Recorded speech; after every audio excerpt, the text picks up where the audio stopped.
Welcome to the appropriately named Office of Happiness here in Dubai.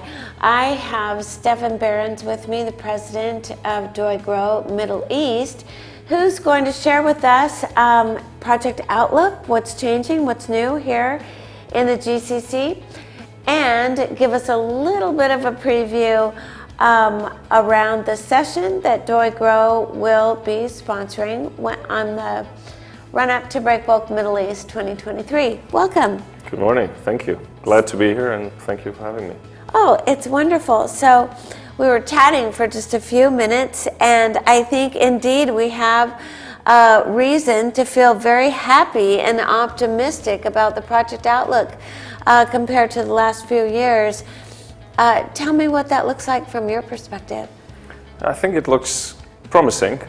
We're quite happy to see the latest developments in and across the GCC. I think UAE as much as Qatar, but also Saudi Arabia, who have now done a lot of final investment decisions on a lot of new projects and developments.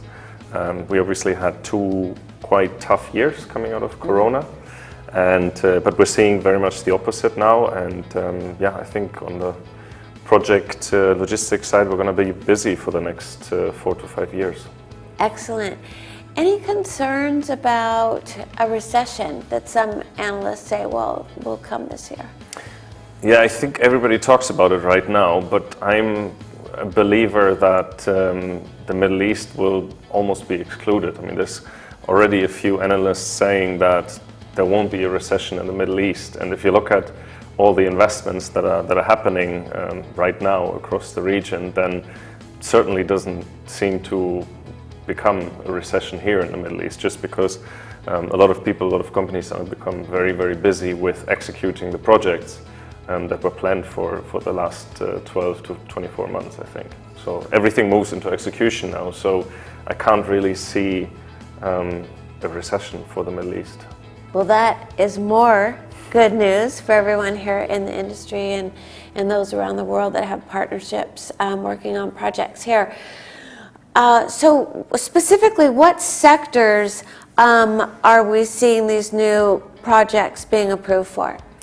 I think, and that's a bit unfortunate obviously with the crisis and Russia and Ukraine, pretty much at the forefront is gas, whether it's gas exploration or whether it's LNG and all the new LNG facilities that are being planned and built right now, like in Qatar currently. So I think there's a big demand globally for gas and for LNG, and that certainly is sort of at the forefront. But then again, we see also a lot of renewables developments.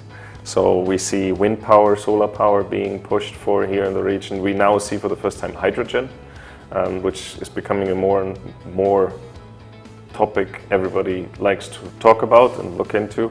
So hydrogen in the combination with ammonia is really where we see a lot of new projects coming, whether it's in Qatar, whether it's in Saudi, but also UAE. So I think those are the three countries really at the forefront pushing for these new developments, whereas other countries are looking into that as well. I was just reading yesterday about Oman looking at a $30 billion push into hydrogen, so they want to become a green hydrogen hub. So all the countries now seem to be looking into the same areas, and that obviously will give hopefully a lot of work to us and to other companies in the region in the future. Absolutely. Well, we will be covering hydrogen at Breakbulk Middle East along with other renewables and other more traditional projects. So that's fantastic, and we look forward to seeing you in just a little under a month. Yes, look forward to that as well. I think it'll be quite busy in February.